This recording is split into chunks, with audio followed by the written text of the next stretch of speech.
तपाई सल्यानी जनताको गुनासो चाहिँ संसद भवनमा कहिले बोल्नुहुन्न भन्ने छ के। तपाई 2 पटक संविधान सभा सदस्य, 1 पटक प्रतिनिधि सभा सदस्य गरेर 3 पटक जनताको प्रतिनिधि भइसक्नु भएको छ। तपाईले सल्यानी जनताले महसुस गर्ने गरी के काम गरेको छु जस्तो लाग्छ?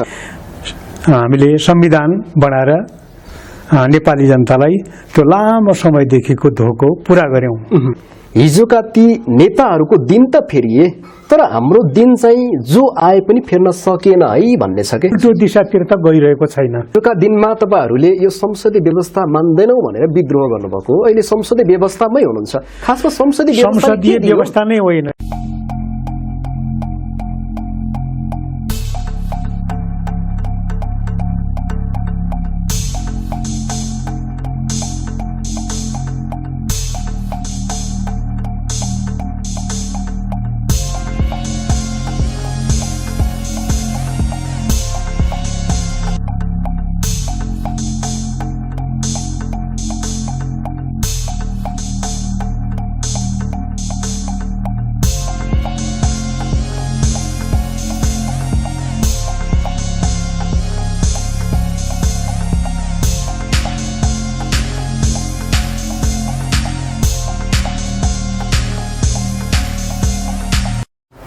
नमस्कार, मध्य पहाड बहसमा स्वागत छ।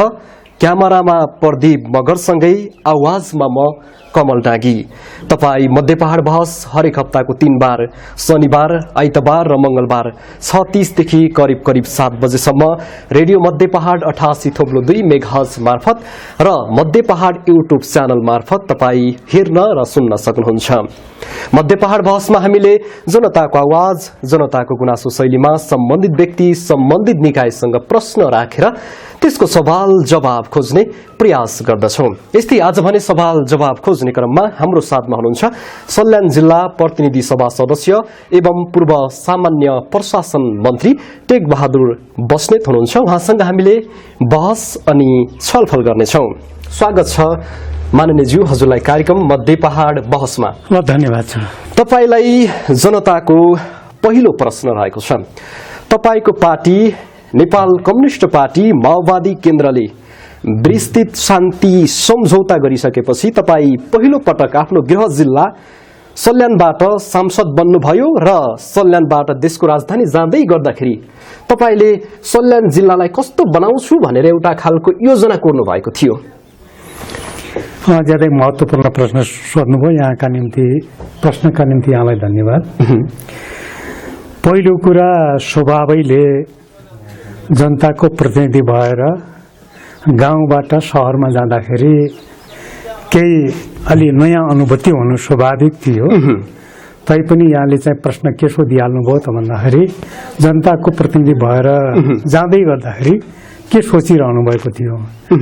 मैले निर्वाचन हुँदै गर्दाखेरि र जनताको बीचमा जाँदै गर्दाखेरि जनताको बीचमा वाचा गरेको कुरा थियो के भने संविधान सभाबाट संविधान बनाउने कुरा नेपाली जनताको लागि 2007 सालदेखि थाँतिरहेको विषय थियो। त्यो हामीले पूरा गर्नु छ। अहिलेसम्म नेपाली जनताहरूको बीचमा शासकहरूले बनाएको संविधान लागू भइरहेको थियो। अब हामीले जनताका प्रतिनिधिहरूद्वारा संविधान बनाउने जो खालको कसम खाएका छौं, संकल्प गरेका छौं, यो संविधान सभाबाट संविधान बनाउने हामीले त्यो अठोट पूरा गर्नुपर्छ।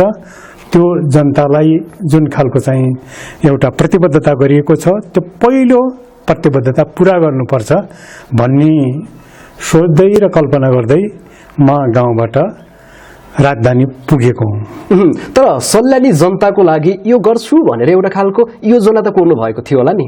हो, योजना सँगसँगै सपना पनि हुन्छन् मानिसहरूका। हजुर, त्यो सपना जस्तै थियो लामो समयको नेपाली जनताको। त्यो मेरो दिमागमा पनि आइपुग्नु पर्थ्यो।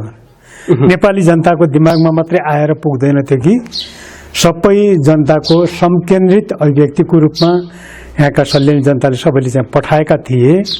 त्यसो भए जब त्यो सपना साथसाथै अरू योजनाहरू पनि थिए कि यो देशलाई समृद्ध बनाउनका निम्ति विकास निर्माण गर्नका निम्ति त्यति बेला त सल्यानमा चाहिँ बाटोघाटो पनि त पुरा थिएन सदरमुकाममा मात्रै मुस्किलले दाङबाट आइपुगिन्थ्यो राजधानीबाट आइपुगिन्थ्यो र अहिले जसो सरासर दाङबाट सल्यान हुँदै रुकुमसम्म जाने बाटो पनि थिएन त्यसरी नै चाहिँ अब अरू बाटाघाटाहरू पनि थिएनन् अहिले त सबै ठाउँमा अहिले बनेका सल्यान जिल्लाका 10वटा स्थानीय तहमै चाहिँ पुगेको छ र योभन्दा पहिलेको संरचना जे खालको 47वटा गाविस थिए तिनी ओडामा व्यक्त भएका छन् ती अहिले चाहिँ 83वटा ओडामा व्यक्त भएका छन् ती सबै ठाउँमा चाहिँ सडक पुगेको छ त्यसैले यो सपना साथसाथै हामीले चाहिँ संविधान निर्माण गर्नेसँग देख्दै गएका थियौं रेखा कोर्दै गएका थियौं त्यो काम पूरा भएको छ तपाई 2 पटक संविधान सभा सदस्य 1 पटक प्रतिनिधि सभा सदस्य गरेर 3 पटक जनताको प्रतिनिधि भइसक्नु भएको छ तपाईले सल्यानी जनताले महसुस गर्ने गरी के काम गरेको छु जस्तो लाग्छ यो पनि ज्यादै महत्त्वपूर्ण प्रश्न हो पहिलो संविधान सभाबाट हामीले धेरै ठूलो मेहनत गर्यौं जनताको बीचमा हामीले बनाएको संविधानको खाका लिएर जनताका सुझावहरू लिन हामीले गाउँ-गाउँमा पनि आइपुग्यौं र धेरै ठूलो मेहनत गर्दाखेरि पनि हामीले संविधान सभाबाट संविधान बनाउन सकेनौं तर सुरुमै हामीले चाहिँ एउटा गणतन्त्रको घोषणा गर्यौं 2065 साल जेठ 15 गते त्यसलाई अहिले हामीले चाहिँ वर्षेनी जसो गणतन्त्र दिवस भनेर मनाइराख्छौं पहिलो संविधान सभाबाट त्यो गर्यौं भनेदेखि दोस्रो संविधान सभाबाट हामीले संविधान बनाएर नेपाली जनतालाई त्यो लामो समयदेखिको धोको पूरा गर्यौं त्यसपछि हामी अब चाहिँ संविधान सभामा जुन खालको चाहिँ गणतन्त्रलाई संस्थागत गर्ने कुरा संघीयता सहितको संविधान दिने कुरा धर्मनिरपेक्षता र राज्यका सबै तहमा समानुपातिक जो खालको व्यवस्था गरिएको छ त्यसलाई कार्यान्वयन गर्ने बाटोमा हामी अगाडि बढ्ने अर्को नयाँ सपना हामी देख्दै गयौं र अर्को नयाँ सपना र त्यो खालको खाकाबाट अगाडि बढ्दै गयौं र हामीले के गर्यौं त भन्दाखेरि विकास निर्माणका कामहरू पनि चाहिँ अगाडि बढाउँदै जाने काम गर्यौं त्यसै सन्दर्भमा हामीले चाहिँ यो राप्ती लोकमार्ग पनि त्यसै सिलसिलामा चाहिँ अब गणतन्त्र नआइकन त कालोपत्रे भएन नि यो राप्ती लोकमार्ग पनि दाङ सल्यान रुकुमसम्म जाने बाटो त्यसलाई पनि गणतन्त्र त आउनै पर्यो नि त्यसो भएको हुनाले के हो त भन्दाखेरि यो राप्ती लोकमार्ग चाहिँ कालोपत्रे गर्ने काम भयो त्यसरी नै चाहिँ हामीले के गर्यौं त भन्नुहुन्छ भनेदेखि जिल्लाको यो जो खालको चाहिँ रिङ रोड यो नयाँ कन्सेप्ट हो नयाँ अवधारणा हो सल्यान जिल्लाको करिब चाहिँ अब सीमा क्षेत्र सल्यान जिल्लालाई करिब चाहिँ अब 7वटा जिल्लाहरूले छुने गर्छन् रोल्पा रुकुम जाजरकोट सुर्खेत बर्दिया बाँके र दाङले र यी सबै सीमाहरूमा चाहिँ हाम्रो के छ त भन्नुहुन्छ भने जिल्ला पर्यटकीय चक्रपथ अंग्रेजीमा यसलाई DTRRS भनिएको छ यो नयाँ कन्सेप्ट हो त्यसरी नै चाहिँ प्रत्येक वडाहरूमा चाहिँ अब सडक पुर्याउने कुरा सकेसम्म यसलाई चाहिँ कालोपत्रे गर्ने कुरा पनि गरियो त्यसरी नै चाहिँ नेपाली जनताको बीचमा ठूलो उपलब्धिको कुरा भनेको के हो त भन्छ भने सञ्चार क्षेत्रमा एउटा खालको चाहिँ ठूलो काया पलटै भयो र मानिसहरूले घाँसको सामान्य किसानहरूले महिलाहरूले घाँसको बिटा बोकेर दाउरोको बिटा बोकेर फोन गर्न सक्ने भए र एक अर्को ठाउँमा संवाद गर्न सक्ने ठाउँ त्यो कल्पना कसैले गरेको थिएन त्यसैले दूरसञ्चारको क्षेत्रमा सडकको क्षेत्रमा र त्यसरी नै विद्युतको क्षेत्रमा पनि ठूलो खालको चाहिँ परिवर्तन भएको छ यद्यपि यो अझै पूरा गर्न बाँकी छ पूरा भएको छैन तर अहिले यो पूरा गर्नका लागि आशा के पलाएको छ भन्नुहुन्छ भने यो नेपालमा पावर पुग्दै पुग्दैन नेपालभरि नेपालको सबै ग्रामीण विद्युतीकरण गर्न त्यो चिन्ता र तनाव छैन अब नेपाललाई अब मात्रै के हो त भन्दाखेरि विद्युतीकरण गर्नका निम्ति गाउँ-गाउँमा बिजुली पुर्याउनका निम्ति त्यो खालको कार्यान्वयन क्षमता बढाउन सकिन्छ सकिन्न अहिले तनावको विषय यही भएको छ। वर्ष बजेट पर्छ करोडौँको, तर त्यो कार्यान्वयन भइसक्दैन। त्यसमा चाहिँ अब सामग्री खरिदको पनि ज्यादै झन्झटिलो प्रक्रिया छ, यसलाई पनि अलिकति हल गर्नुपर्ने देखिन्छ। त्यसरी नै टेन्डर प्रक्रिया पनि ज्यादै झन्झटिलो छ। त्यसो भएको हुनाले यी सबैका बावजुद पनि ग्रामीण विद्युतीकरण गर्ने कुरा, गाउँ गाउँमा बिजुली पुर्याउने कुरा पनि अर्को ठुलो परिवर्तन भएको छ। यद्यपि चाहिँ उत्पादनका क्षेत्रमा, खानेपानीका क्षेत्रमा, अरू चाहिँ विद्यालय पूर्वाधार निर्माणको क्षेत्रमा पनि सामान्य परिवर्तन त भएका छन्, तर यी तीनटाको जस्तो गुणात्मक परिवर्तन भनेर भन्न सकिँदैन। केही सुधार भएको छ भन्न पनि सकिन्छ। तपाईले विकास जनताले महसुस गर्ने गरी गएको छु भन्दै गर्दाखेरि यही राप्ती राजमार्गको कुरा गर्ने हो भने राप्ती राजमार्गमा सुविधा सेवा भन्दा पनि बढी जनताले शास्ति भोग्नु परेको कुरा पनि तपाईलाई जानकारी नभएको कुरा पनि होइन। खासमा यो किन भइरहेको छ? जानकारी मात्रै होइन, मैले आफैले पनि भोगेको छु। मेरो आवत जावत गर्ने बाटो, राजधानी जाने बाटो पनि यही हो। त्यसैले यो जनता जत्तिकै म पनि त्यत्तिकै चाहिँ यो भोगाइमा, यो खालको चाहिँ शास्तिमा छु। यो बारे सदनमा पटक पटक कुरा पनि उठाइएको छ। त्यसैले यो राप्ती लोकमार्ग एकदम ले धेरै सुविधा दिनुपर्ने जनशास्ति भइरहेको छ। पहिलेको भन्दा त धेरै सुविधा भएको छ, तर मानिसको जात स्वभावैले के हुन्छ त भन्दाखेरि एउटा सुविधापछि अर्को सुविधा उसले आशा गरिहाल्छ, चाहना गरिहाल्छ। यसलाई अस्वाभाविक ठान्न सकिँदैन। त्यसैले पहिले भन्दा भएको छ, तर अहिले नै जो खालको चाहिँ अब स्तरमा हुनुपर्ने हो, एकपटक कालोपत्री भएको त 5-7 वर्ष त धान्यो त, तर त्यो फेरि उब्कियो। फेरि चाहिँ अहिले सुधार गर्ने काम मात्रै होइन, यसलाई पुर्याउनु, यसलाई चाहिँ अब गुणस्तरको मात्रै होइन, यसलाई चाहिँ अझ आधुनिक सडक सञ्जालमा को स्तरमा चाहिँ उठाउनु छ यसलाई। त्यो भनेको चाहिँ यो पुरानो परम्परागत र हामीले चाहिँ मैले नै यो बाटो खन्न गएको हो, 2 पटक झारा खारा लिएर त्यो खालको चाहिँ अब खाजा सातु त्यति बेला साथमा जे हुन्थ्यो त्यो लिएर कुटो कोदालोले खन्न गएको म पनि हुँ त्यहाँ। त्यसो भएको हुनाले त्यही कुटा कोदालोले खनेको चाहिँ सडक छ। अहिले साँघुरो छ, साँघुरो भइसक्यो, धेरै दुर्घटनाहरू पनि भइरहेका छन्। अहिलेसम्म मसँग राम्रो हिसाब छ, 200-250 सल्यानी जनताको अथवा चाहिँ यहाँ वरिपरिका छिमेकी जनता जो खालको चाहिँ यो बसमा यात्रा गर्छन् तिनीहरूको चाहिँ दुःखद निधन भएको छ। यसो हेर्दाखेरि त यो चाहिँ अझ सुखद हुनुपर्ने, तर एक प्रकारको मृत्यु मार्ग जस्तो भएको छ। त्यसैले अहिले के भएको छ त भन्नुहुन्छ भनेदेखि यो पुरानो खालको चाहिँ जो खालको चाहिँ ओभर खाबर छ खाल्डा खोल्डीका लागि यसलाई मर्मत गर्ने काम पनि पुरा हुँदैछ।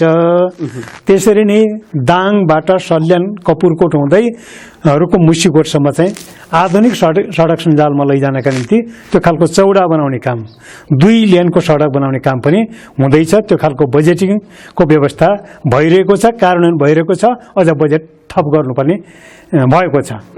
तपाईँ विशेष गरी सल्यान जिल्लाको प्रतिनिधि भएको नाताले पनि तपाईले सुनाप्ताका सल्यानी जनतामाझ गएर बाचा गरेको प्रतिबद्धता अनुसार कति काम गर्न सफल हुनु भएको छ?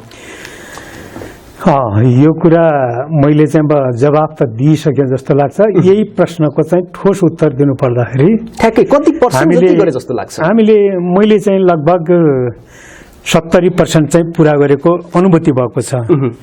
गणतन्त्रको घोषणा गर्नु, संविधान सभाबाट संविधान दिनु, त्यसरी नै चाहिँ अब अरू चाहिँ विकास निर्माणका कामहरू जस्तो मैले भने सूचना सञ्चारको क्षेत्रमा, अनि त्यसरी नै विद्युतीकरणको क्षेत्रमा, सडक सञ्जालको क्षेत्रमा, खानेपानी पूर्वाधारको क्षेत्रमा, विद्यालय पूर्वाधारको क्षेत्रमा जे खालका काम भएका छन् 100% नभए पनि 70% जति काम पुरा भएका छन्। र अहिले दुःखद कुरा भन्नुपर्छ, संविधान सभाबाट संविधान जारी भइसकेपछिको जो खालको पछिल्लो निर्वाचन 2074 सालमा भयो, त्यसपछि हामीले पार्टी एकताको लक्ष्यसहित हामीले के गर्यौं त भन्नुहुन्छ भनेदेखि त्यहाँ चाहिँ गठबन्धन गर्यौं तत्कालीन एमाले र माओवादी केन्द्रको बीचमा। हामीले परिणाम पनि ज्यादै सुखद ल्यायौं, नेपाली जनताको आकांक्षा अनुरूप ल्यायौं। त्यो भनेको 2/3 को झन्डै 2/3 को मत ल्याएका थियौं। त्यो खालको नेतृत्व पनि कम्युनिस्ट पार्टीले गर्न पाएको थियो। तर चाहिँ अब विडम्बना भन्नुपर्छ, 2/3 को बलियो खाउँ र लाउको सरकारले चाहिँ अब लामो समय काम गर्ने स्थिति रहेन। नेतृत्वले गलत बाटो, प्रतिगमनको बाटो रोज्यो। त्यसपछि चाहिँ सरसर एउटा खालको चाहिँ आफ्नो लयमा, आफ्नो धुनमा जो खालको काम भइरहेको थियो विकास निर्माणको, त्यो काम चाहिँ बीचमा अवरुद्ध भयो। अहिले जिगज्याग जस्तो छ। हामीले प्रतिगमनका विरुद्ध चाहिँ अब आन्दोलनमा सफलता प्राप्त गर्यौं, त्यसबाट बनेको सरकार छ, तर त्यो त्यति बलियो छैन, कमजोर छ। त्यसो भएकोले के हो त भन्नुहुन्छ भनेदेखि हामीले जनताका बीचमा गरेका प्रतिबद्धताहरू एकपछि अर्को चाहिँ पूरा गर्दै गएका छौं। सबै पूरा गर्न सकिएको छैन, पूरा गर्ने अभियानमा अगाडि बढेका छौं। जनताको एउटा व्यापक गुनासो के छ भने हिजोका ती नेताहरूको दिन त फेरिए, तर हाम्रो दिन चाहिँ जो आए पनि फेर्न सकेन है भन्ने छ के। यो ज्यादै महत्त्वपूर्ण चाहिँ अब जनताको वर्गको दृष्टिकोणको प्रश्न सोध्नुभयो। श्रमजीवी जनताको चेहरा बदलिएको छैन। यो बदल्नका निम्ति हामीले संविधानमा परिकल्पना गरेको समाजवाद उन्मुख त्यो खालको अर्थतन्त्रको विकास गर्नु आवश्यक छ। त्यसको जग हाल्नु आवश्यक छ।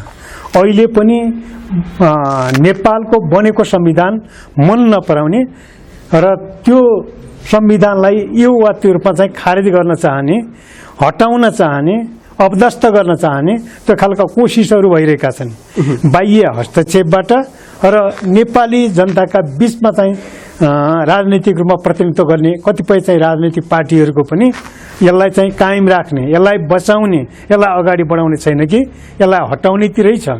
प्रतिगमनकै बाटो रोजिएको छ।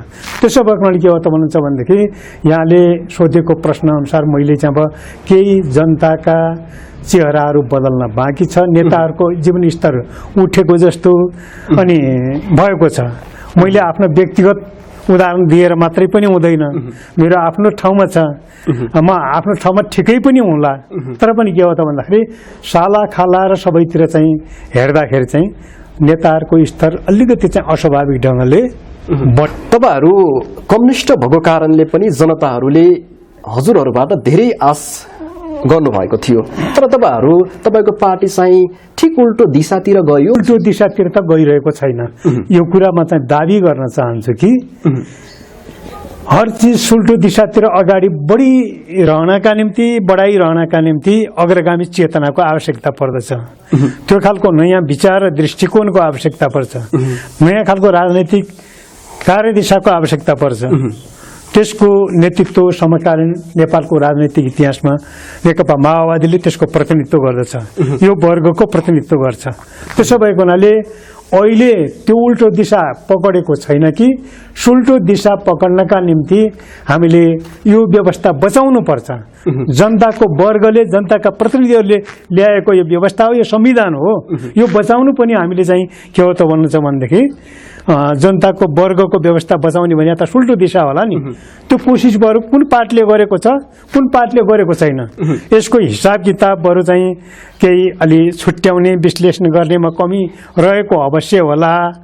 तर नेकपा माओवादी हामी के छौँ त भन्नुहुन्छ भनेदेखि अग्रगामी दिशा पकडिरहेका छौँ र सुल्टो दिशा पकडिरहेका छौँ र हामीले चाहिँ यो संविधान कार्यान्वयन गर्ने, यो व्यवस्था कार्यान्वयन गर्नेतिर अगाडि बढेका छौँ।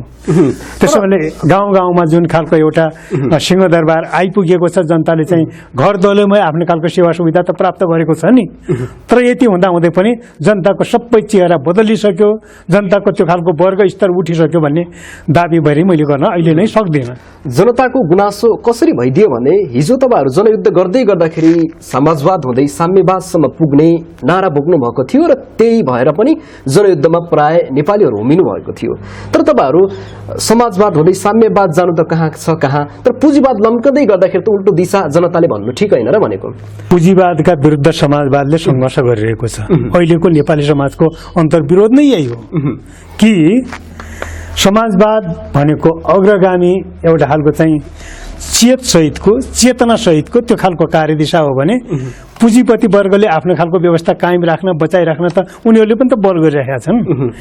तिनका विरुद्ध सङ्घर्ष गर्नु, तिनका विरुद्ध सङ्घर्ष गरेर समाजवादको जीवन बचाउनु नै के हो त भन्दाखेरि अहिले पुँजीवादको बाटो हामीले चाहिँ अब पुँजीपति वर्गको जो खालको एउटा खालको चाहिँ व्यवस्था छ त्यो व्यवस्थालाई हामीले ध्वंस गरेर अगाडि बढ्ने बाटोमा अगाडि बढेकै कारणले त यो देशमा चाहिँ हामीले हतियार उठाउनु पर्यो।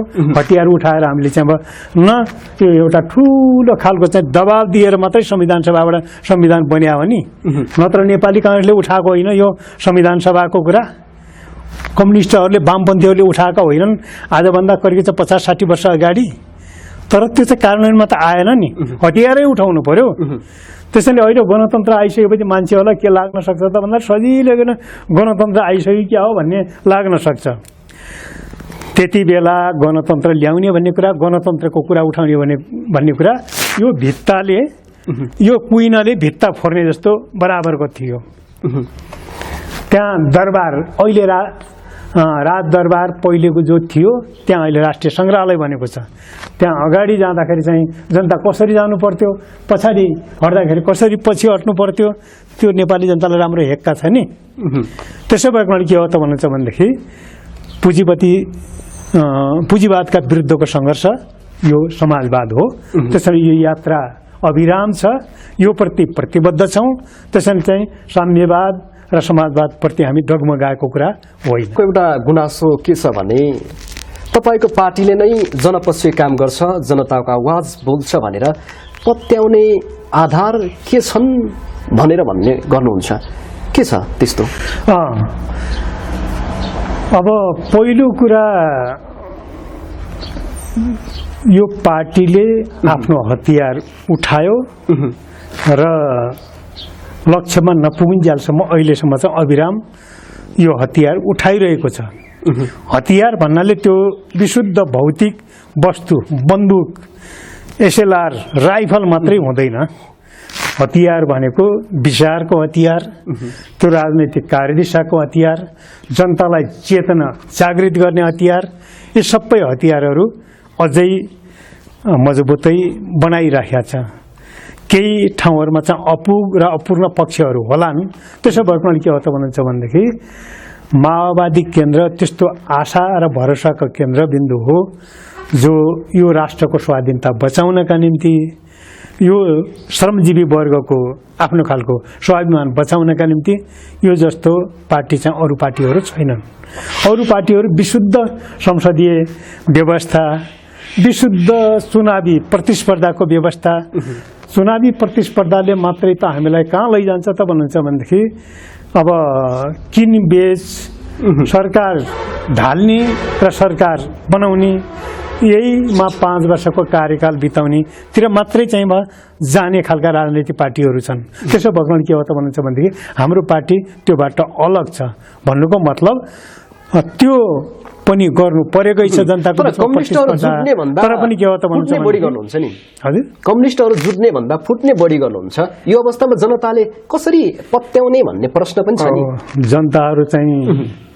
जनताहरूले चाहिँ चाहेको र जनताले चाहिँ कल्पना गरेको कुरा, राम्रो कुरा, सकारात्मक कुरा चाहिँ पार्टी जुटिदिए हुन्थ्यो भन्ने खालको सोच राखिराख्छन्। अहिले पनि राखेका छन्, हिजो पनि राखेका थिए। यहाँले सोधेको कुरा हामीले विगतमा भोग्यौं। नेपाली कम्युनिस्ट आन्दोलनको हेर्नुहुन्छ भने 2019 साल जो तेस्रो महाधिवेशनसम्म टुटफुटबाट त्यति गुज्रनु परेन। त्यहाँदेखि यतातिरका नेपाली कम्युनिस्ट आन्दोलनमा धेरै त्यस्ता खालका टुटफुट र विभाजनबाट चाहिँ गुज्रनु पर्यो। त्यसपछि अलिकति चाहिँ अब चौथो महाधिवेशन, पाँचौं महाधिवेशनबाट एकताको प्रक्रिया पनि अगाडि बढ्दै गयो। 2046 सालदेखि बहुदल आइसकेपछि त्यो एकताको प्रक्रिया पनि अगाडि बढ्यो, फेरि विभाजन भयो। त्यसैले अहिले पनि फेरि चाहिँ एकताको प्रक्रिया अगाडि बढेको छ भन्ने कुरा त गएको हामीले चाहिँ निर्वाचनपछि हामीले नेकपा एमालेसँग पनि एकता त गऱ्यौँ त के अरे। ठुलो ध्रुवीकरण भयो, ठुलो आशा थियो, तर विडम्बना फेरि विभाजन भयो।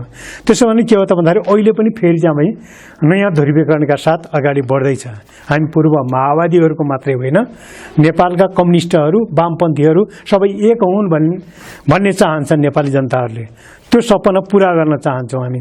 त्यो ध्रुवीकरणको प्रक्रियातिर अगाडि बढेका छौँ र नेपाली जनताले त्यो खालको चाहिँ अब साँच्चीकै लक्ष्यमा पुग्ने पार्टी कुन हो भन्ने खालको पहिचान गर्न पनि थालेका छन् र त्यो छुट्याउँदै पनि अगाडि बढेका पनि छन्।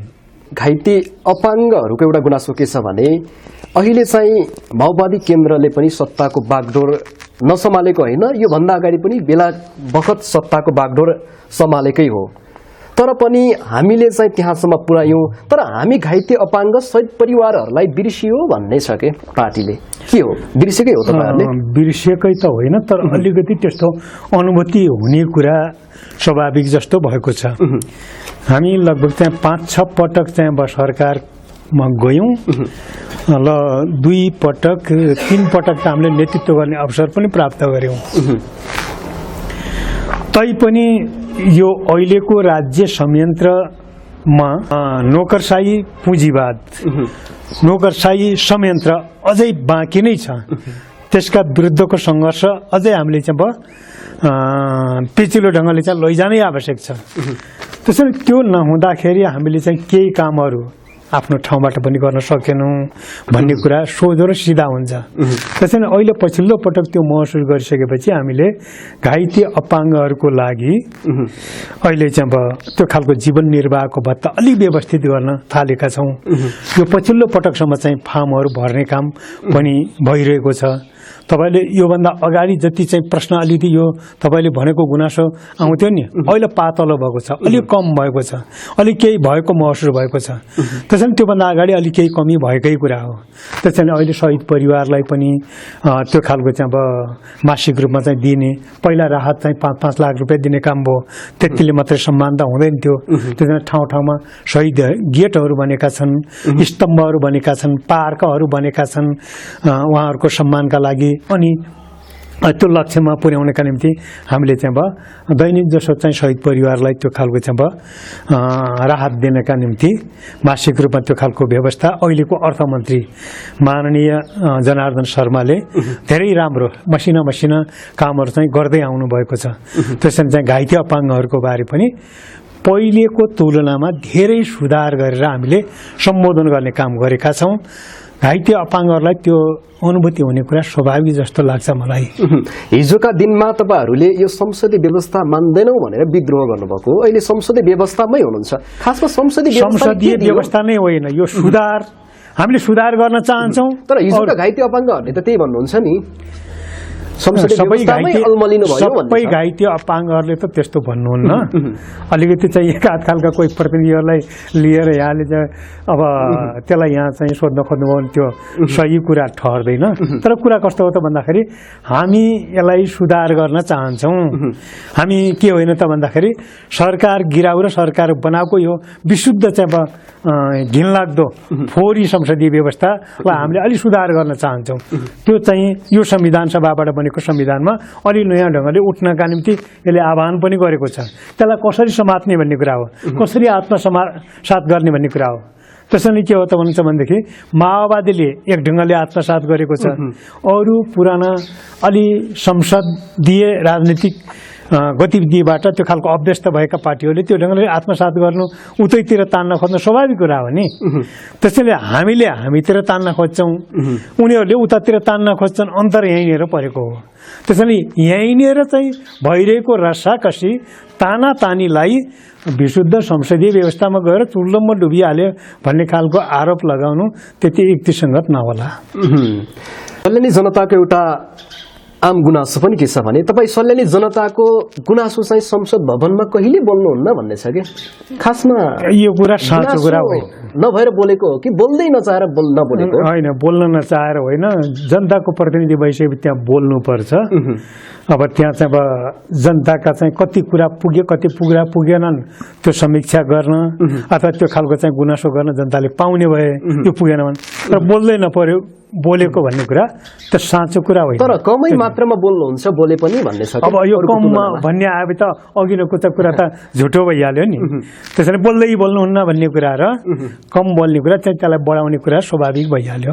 अहिलेसम्म तपाईको पार्टीले जनयुद्धमा देखाएका सपना पूरा गर्न सकेको छैन भन्ने खालको गुनासो पनि छ कतिपयको, र अब तपाईहरु चुनावमा चाहिँ कस्तो तरिकाले जानुहुन्छ भन्ने खालको एक खालको चासोको विषय पनि छ। यो दुईवटा विषयमा प्रश्न पारिदिनुहोस्। हामीले रगत पसिना बगाएर आर्जन गरेको गणतन्त्र संघीयता सहितको संविधान, धर्मनिरपेक्षता, राज्यका सबै तहमा समानुपातिक समावेशी प्रतिनिधित्वको व्यवस्था लगायत संविधानमा गरिएका धेरै महत्त्वपूर्ण जो व्यवस्था छन् यिनको बचाउ गर्नु, यिनको कार्यान्वयन गर्नु हाम्रो कर्तव्य हो, हाम्रो जिम्मेदारी हो। हामीले यो कर्तव्य र जिम्मेदारीबाट च्युत भयौं हामीले चाहिँ के हो त भन्दाखेरि जनताको बीचमा जान गाह्रो हुन्छ, कठिन हुन्छ। त्यो कुरा अहिलेसम्मको गतिविधिले पुष्टि गर्दैन। यहाँ त चाहिँ प्रतिगमनतिर गएर यो संविधान खारेज गर्न खोजिँदै थियो, गणतन्त्रको ठाउँमा चाहिँ राजतन्त्र ल्याउने कोसिस हुँदै थियो। त्यसलाई त हामीले चाहिँ लडेर, सङ्घर्ष गरेर, आन्दोलन गरेर, सडक, सदन सबै ठाउँमा चाहिँ हामीले लडेर चाहिँ यो बचायौँ नि। यो बचाएर चाहिँ हामीले यसको कार्यान्वयन गर्नु छ। यो बचाएर मात्रै हुँदैन, यसको जीवन कहाँबाट बच्छ त भन्दाखेरि यसको कार्यान्वयनबाट बच्छ, यसको विकासबाट बच्छ। हामीले त्यो देखेका छौँ। त्यसैले यो कुरा गर्दै हामीले जनताको जीवनस्तर उठाउने गरी समाजवादमा पुग्नका निम्ति सहकारी लगायत विभिन्न खालका चाहिँ उत्पादनका तरिकाहरूको चाहिँ विकास गरेर हामीले के गर्न चाहन्छौँ त भन्दाखेरि स्वाधीन र आत्मनिर्भर अर्थतन्त्रको विकास गर्न चाहन्छौँ। तब समाजवादमा अहिले पुगिन्छ पुगिन्न, तर चाहिँ समाजवादमा पुग्नका निम्ति त्यो खालको पूर्वाधार प्रतिबद्ध छौँ। यही कुरा लिएर जान्छौँ। अहिले एमसीसी मिलेनियम च्यालेन्ज कर्पोरेसनले पनि देशमा निकै माहौल तताएको छ र दुई खालको भनाइ छ। यसमा तपाईँको पार्टीको मत के छ? संशोधन गरेर लागू गर्नुपर्छ भन्ने छ। आखिर संशोधन गरेर लागू गरे पनि विदेशी नियम त चल्छ होला नि? यो अहिले नेपाली राजनीतिमा झन् ज्यादै चर्चामा रहेको चाहिँ महत्त्वपूर्ण प्रश्न हो। हाम्रो पार्टीको 8औं राष्ट्रिय महाधिवेशनले बकाइदा के गरेको छ भन्नु छ भनेदेखि यथास्थितिमा एमसीसी पास हुँदैन। यथास्थिति भनेको त्यहाँ ज्यादै नेपालको स्वाभिमानमाथि आँच पुग्ने खालका चाहिँ प्रावधानहरू छन्। नेपालको संविधानलाई नमान्ने खालको, नेपालको संविधान यो कार्यान्वयन गर्नुपर्ने अवस्थामा चाहिँ अमेरिकाको संविधान लागू हुने, त्यहाँ गरिएको व्यवस्था चाहिँ प्रावधान लागू हुने भनेपछि त नेपाल स्वाधीन राष्ट्र हो कि स्वतन्त्र राष्ट्र हो कि सार्वभौम राष्ट्र हो भन्ने कुरा त देखाउँदैन नि यसले। त्यसैले त्यस्तो आँच पुग्ने त्यो जो खालको एमसीसी नेपाली जनताका लागि मान्य हुँदैन। त्यसो भएको हुनाले 4-5वटा ज्यादै आपत्तिजनक व्यवस्थाहरू छन्। नेपालको संविधानमाथि आँच पुग्ने कुरा, त्यसरी नै चाहिँ बौद्धिक सम्पत्तिको एकाधिकार चाहिँ त्यो चाहिँ एमसीसीमा गरिएको व्यवस्था नै हुने, अमेरिका नै हुने भनिसकेपछि हामीले त्यो एमसीसी किन हामीलाई चाहिँ चाहियो? त्यस्ता 55-56 अरब त चाहिँ अब नेपाल सरकारले आँट्यो भनेदेखि चाहिँ अब एनसीएलको कर असुल गरे हुँदैन? 70-72 अरब छैन? त्यसैले भ्रष्टाचार रोकिएपछि हामीलाई चाहिँ काफी हुन्छ विकास निर्माण गर्नका निम्ति। हामीलाई त्यो अनुदान होइन के, त्यो कम्पनीको एउटा नाफा आर्जन गर्नका निम्ति ल्याइएको एउटा खालको चाहिँ के हो त भन्दाखेरि लगानी हो। यो लगानी हो मात्रै होइन, यो अहिलेको नयाँ विश्वको त्यो लगानीको माध्यमबाट गर्ने विश्वको अमेरिकाको राजनीति हो। यो राजनीति नेपाली जनताका लागि चाहिँ मान्य हुँदैन, सही हुँदैन। यसो भएको हुनाले के हो त भन्नुहुन्छ भनेदेखि त्यही अवस्थामा हामीले चाहिँ यो एमसीसी पास गर्न सक्दैनौँ, हाम्रो पार्टीले पास गर्दैन।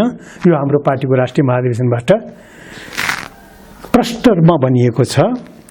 यसमाथि सबैले अध्ययन गर्नु पर्यो, यसमा सबै दलहरूमा सहमति जुटाउनु पर्यो र आवश्यक संशोधन गर्ने 3टा कुरा प्रष्ट गरिएको छ। 3टा कुरा प्रष्ट गरेपछि नेपाली जनताका लागि त्यो अनुदानको रूपमा आउनु पर्यो। अनुदानमा धेरै चाहिँ अब शर्त राख्दैन नि चाहिँ अब कुनै पनि मुलुकले। नाफा भए धेरै शर्त राख्छ, नाफा आफ्नो आउनै पर्छ भन्ने चाहिँ जिकिर छ त्यहाँ।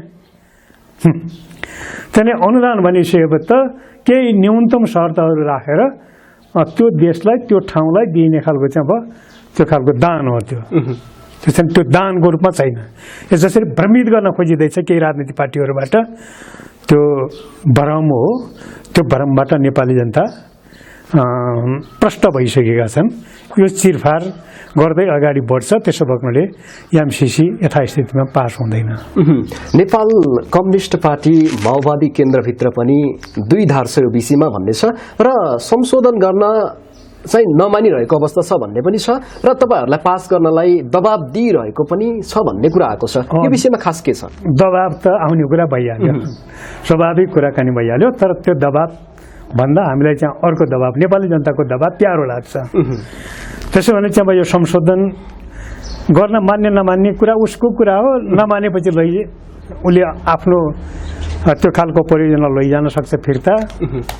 अब मानेपछि त्यो आवश्यक त्यो खालको व्यवस्था सहित के अरे चाहिँ पारित हुन सक्छ। त्यसो भएपछि के हो त भन्दाखेरि हामी चाहिँ अब आफ्नो अडानमा कायम छौँ र यो प्रश्नमा तपाईले थपेको कुरा के हो त भन्दाखेरि नेपाली समाजमा त दुई मत विभक्त छ, तर चाहिँ अब हाम्रो पार्टीमा दुई मत छैन भन्ने कुरा अहिलेको राष्ट्रिय महाधिवेशनमा पारित त्यो खालको चाहिँ अब निर्णय, त्यो खालको चाहिँ अब पारित भएको प्रस्ताव दस्तावेजले प्रश्न गर्दछ।